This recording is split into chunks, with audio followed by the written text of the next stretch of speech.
every day. You're saying the words that I want you to say. There's a pain in my heart and it won't go away. Ya, terima kasih atas kesempatannya. Perkenalkan, nama saya Muhammad Naufal Firdaus, NIM 2018-310404. Saya dari kelompok SDMB. Jadi pada kesempatan kali ini, kelompok kami akan mempresentasikan mengenai materi yaitu mengukur dan mengendalikan aktiva yang dikelola. Jadi di dalam materi ini terdapat 10 pembahasan mengenai mengukur dan mengendalikan aktiva yang dikelola. Yang pertama adalah tujuan pengukuran. Tujuan pengukuran sendiri itu ada dua, yaitu yang pertama untuk memberikan informasi yang berguna untuk pengambilan keputusan. Kemudian yang kedua adalah untuk mengukur kinerja usaha sebagai entitas ekonomi. Jadi gini, logikanya sebuah perusahaan itu pasti mempunyai sumber daya. Nah, semakin banyak sumber daya yang dimiliki oleh perusahaan, pasti laba yang dihasilkan itu semakin besar. Nah, biasanya perbandingan tersebut itu digunakan oleh perusahaan untuk menilai kinerja manajer dan untuk pengalokasian untuk sumber daya yang ada. Nah, selanjutnya kita akan membahas aktiva yang digunakan. Jadi di sini ada beberapa poin dalam pos aktiva yang digunakan. Yang pertama yaitu kas. Jadi di beberapa perusahaan itu mengendalikan kasnya itu secara terpusat, tidak dibagi ke unit-unit usaha yang ada. Karena apa ya? Karena biar ringkas, lebih efisien dan tidak menyusahkan perhitungan-perhitungan yang ada. Kemudian yang kedua ada piutang. Nah, untuk piutang ini masih diperdebatkan apakah masuk ke harga pokok penjualan atau tidak. Nah, untuk unsur lainnya ini biasanya piutang itu dimasukkan ke nilai buku aja. Next, yang ketiga yaitu persediaan. Persediaan ya, biasanya dicatat jumlahnya pada periode yang secara konsep menggunakan metode rata-rata antar periode lebih baik.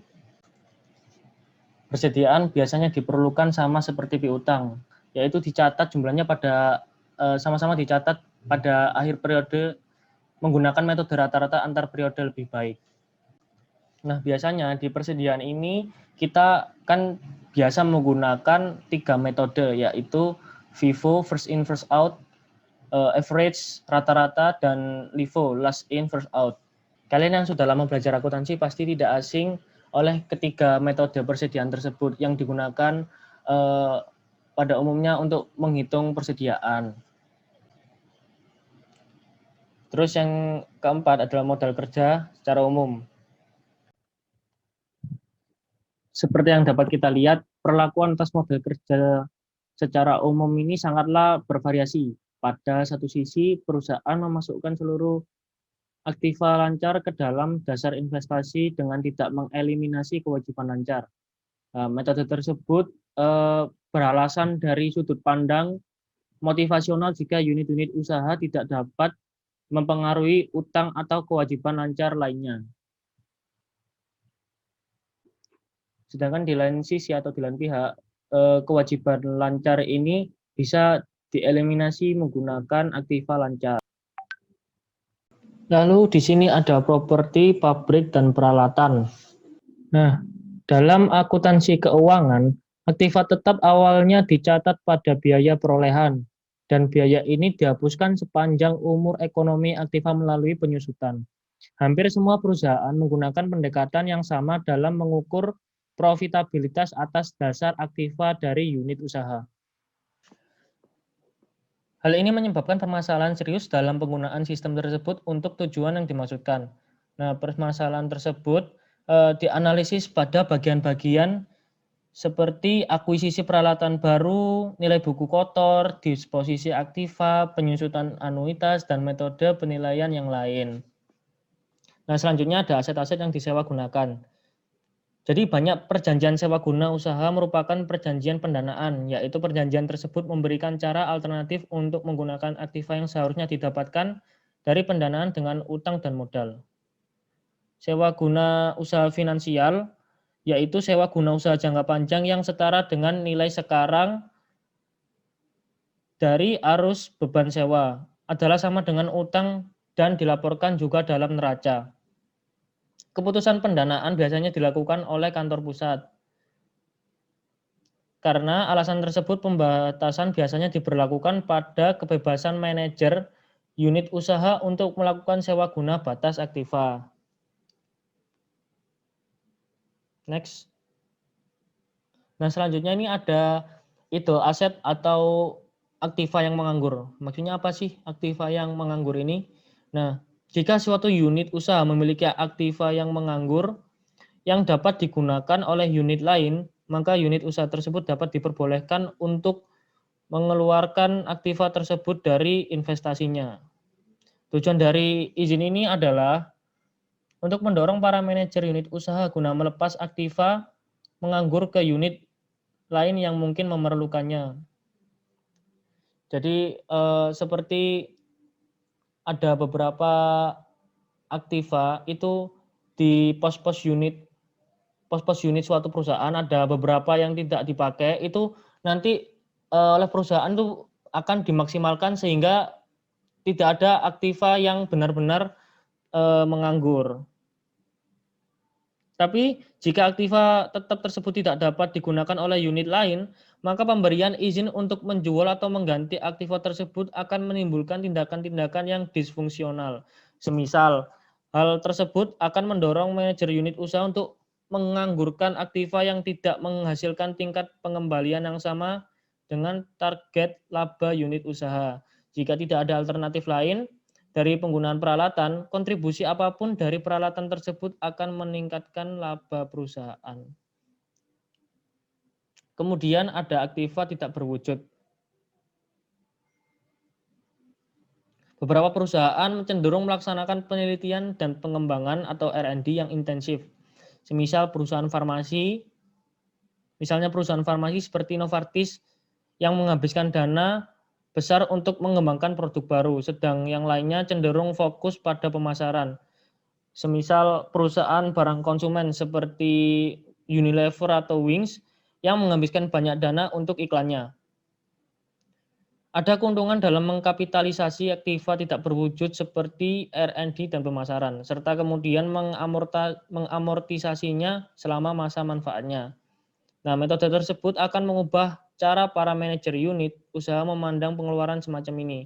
Dengan menghitung aktiva semacam ini sebagai investasi jangka panjang, manajer unit usaha akan memperoleh manfaat jangka pendek yang lebih sedikit dari pengurangan atas pengeluaran untuk pos tersebut. Selanjutnya ada kewajiban tidak lancar. Kadang-kadang suatu unit usaha menerima modal permanennya dari kumpulan dana korporat.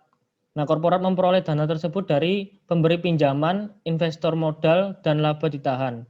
Nah, bagi unit usaha, jumlah total dari dana tersebut adalah relevan tetapi tidak dengan sumber daya dari mana dana tersebut berasal. Nah, selanjutnya kita akan membahas beban modal dan survei-survei praktik. Yang pertama kita bahas adalah beban modal.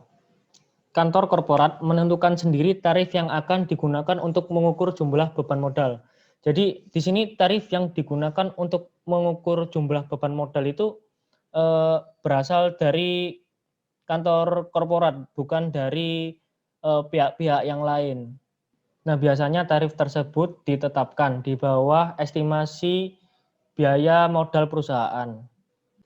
Jadi biasanya tarif-tarif tersebut itu nilainya berada di atas rata-rata perhitungan yang dihasilkan oleh metode EVA dan nilainya itu juga berada di atas 0. Jadi seperti itu. Kemudian yang terakhir ada survei-survei praktik. Jadi ini pembahasan terakhir atau poin terakhir sebelum kita masuk ke pembahasan mengenai metode yang digunakan untuk mengukur aktiva yang digunakan.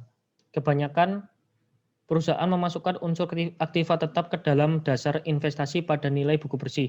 Perusahaan-perusahaan tersebut melakukannya karena ini merupakan jumlah dengan mana aktiva tersebut dicatat dalam laporan keuangan dan oleh karenanya sesuai dengan laporan keuangan tersebut mencerminkan jumlah modal yang digunakan dalam divisi tersebut. Jadi biasanya survei-survei itu kan bisa dilakukan dalam banyak hal seperti terjun langsung ke lapangan, kemudian bisa menggunakan survei-survei praktik yang sebelumnya tadi saya jelaskan. Nah, untuk pembahasan selanjutnya akan disampaikan oleh rekan saya. Baik, terima kasih atas kesempatannya. Perkenalkan, saya Dwi Elma Widiawati dengan NIM 2018-310442. Kali ini saya akan melanjutkan presentasi dari rekan saya mengenai EVA versus ROI. Sebenarnya di sini itu ada sejumlah faktor yang harus dipertimbangkan saat membuat investasi, di mana return memainkan peran penting untuk membandingkan investasi di perusahaan secara keseluruhan maupun di antara berbagai divisi bisnis.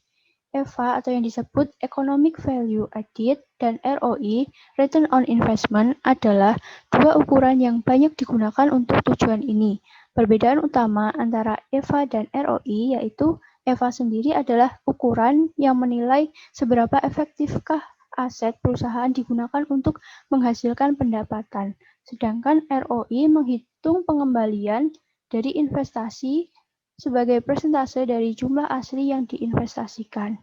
Nah, kemudian di sini akan saya tunjukkan keuntungan yang didapat dari EVA dan ROI.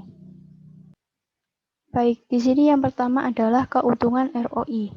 ROI memiliki 3 keuntungan, yaitu laporan komprehensif, di mana semua mempengaruhi laporan keuangan yang tercermin dalam rasio. Yang kedua, ROI mudah dihitung, mudah dipahami, sangat signifikan serta absolut. Yang ketiga, ROI denominator dapat diterapkan di unit organisasi yang memiliki tanggung jawab profitabilitas.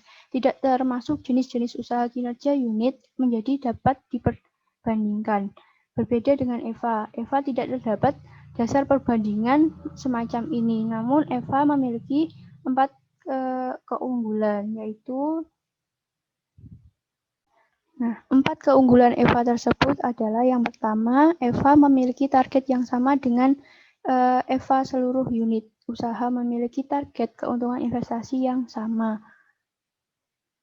Sebagai perbandingan, pendekatan ROI sangat berbeda dalam pemberian insentif investasi di setiap unit bisnis. Yang kedua, jika kinerja pusat investasi diukur dengan EVA, maka investasi yang menggunakan laba di atas biaya modal akan meningkatkan EVA dan oleh karena itu akan lebih menarik bagi para manajer. Metode ini berhubungan dengan ROI. Investasi asetnya adalah antara biaya modal dan ROI yang sekarang dicapai oleh pusat investasi.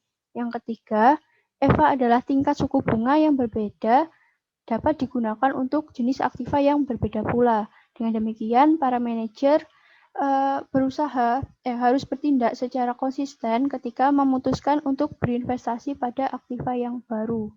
Yang terakhir, EVA berlawanan dengan ROI. EVA memiliki koreksi positif yang lebih kuat terhadap perubahan-perubahan dalam nilai pasar perusahaan. Nah, selain keunggulan yang saya sebutkan tadi, antara EVA dan ROI tentu saja memiliki kelemahan. Yang pertama, ROI ini dapat digunakan untuk kalangan yang luas, tetapi lingkup dari kesalahan tersebut tidak dapat ditentukan karena tidak semua manajer sanggup mengakui kesalahan tersebut. Dan manajer sendiri banyak yang tidak menyadari adanya kesalahan tersebut.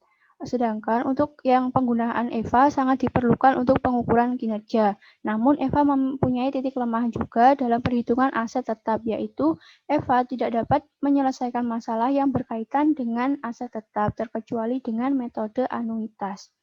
Kemudian di sini akan saya jelaskan rumus EVA. Baik, berikutnya adalah rumus menghitung EVA. Karena EVA sendiri adalah sebuah ukuran untuk menilai seberapa efektif aset perusahaan yang digunakan untuk menghasilkan pendapatan, maka rumusnya ini dapat diperoleh dari laba bersih dikurangi beban modal. Atau bisa juga menggunakan hasil nilai ROI dikurangi biaya modal. Baik, terima kasih. Presentasi dari saya tutup. Selanjutnya akan dilanjutkan oleh rekan saya.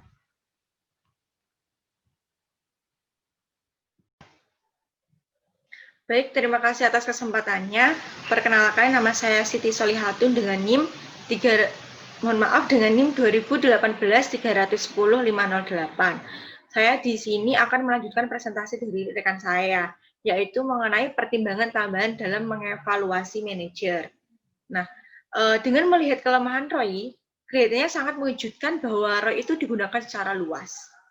Akan tetapi, cakupan dari kesalahan tersebut tidak dapat ditentukan karena hanya sedikit jumlah manajer yang mau mengakui adanya kesalahan tersebut dan banyak yang tidak menyadari bahwa kesalahan tersebut itu terjadi. Nah, jadi adanya problem itu, maka muncullah atau butuhlah pertimbangan tambahan dalam mengevaluasi manajer.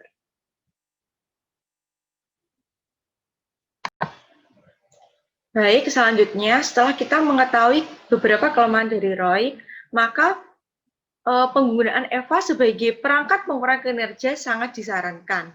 Akan tetapi, EVA masih tidak mampu untuk menyelesaikan seluruh permasalahan terkait dengan aktiva tetap, kecuali jika didukung dengan penggunaan metode anuitas.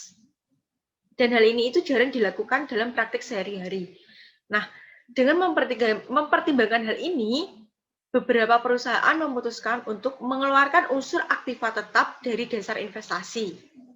Dan perusahaan-perusahaan tersebut membebankan beban bunga hanya untuk aktiva yang dapat dikendalikan dan mengendalikan aktiva tetap dengan perangkat terpisah.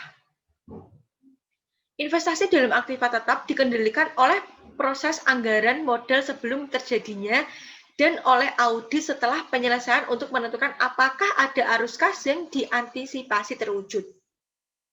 Dari hal tersebut jauh dari memuaskan. Mengapa?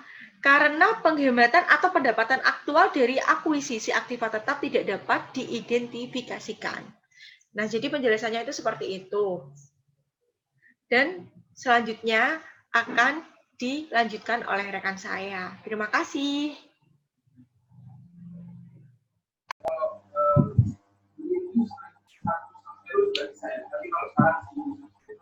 Terima kasih atas kesempatannya. Selanjutnya saya akan menjelaskan tentang mengevaluasi kinerja ekonomi suatu entitas. Secara konsep, nilai dari suatu usaha adalah nilai dari pendapatan yang akan datang di masa depan.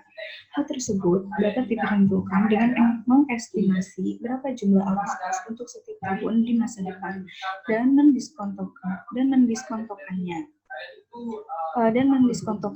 pada tarif laba yang telah ditentukan sebelumnya. Analisis ini dilakukan untuk 5 atau 10 tahun yang akan datang. Laporan-laporan ekonomi adalah instrumen yang diagnosis. Laporan tersebut dapat memberi indikasi mengenai apakah strategi unit usaha yang ada sekarang ini sudah memuaskan. Fungsi lainnya adalah untuk mengevaluasi kemungkinan keputusan apa yang harus diambil untuk suatu unit usaha ekonomi atas suatu unit usaha agar dapat memperhatikan bahwa rencana yang dibuat sekarang ini atas produk, pabrik, peralatan, atau strategi baru yang lain. Pusat investasi pada dasarnya memiliki semua masalah terkait dengan pengukuran yang terkait dalam penentuan beban dan pendapatan. Pusat investasi dapat menimbulkan masalah baru mengenai bagaimana mengukur aktiva yang digunakan, khususnya aktiva yang lama, aktiva yang mana, bagaimana penilaiannya, metode penyesuaiannya apa, aktiva perusahaan yang mana, dan juga kewajiban mana yang harus dilakukan pengurangan. Tujuan penting dari organisasi bisnis adalah untuk mengoptimalkan tingkat pengembalian atas ekuitas pemegang saham, seperti nilai sekarang bersih dari arus kas masa depan. Tidaklah praktis untuk menggunakan pengukuran semacam ini untuk mengevaluasi kinerja para manajer para manajer unit usaha per bulan atau per kuartal menghitung tingkat pengembalian merupakan pengukuran yang paling baik atas kinerja para manajer untuk unit usaha. Nilai tambah ekonomis pada dasarnya memiliki keunggulan lebih daripada dengan menggunakan tingkat pengembalian investasi. Dalam mengevaluasi setiap kinerja dari para manajer unit usaha. Sekian presentasi dari kelompok kami. Selebihnya mohon maaf bila ada kurang. Terima kasih.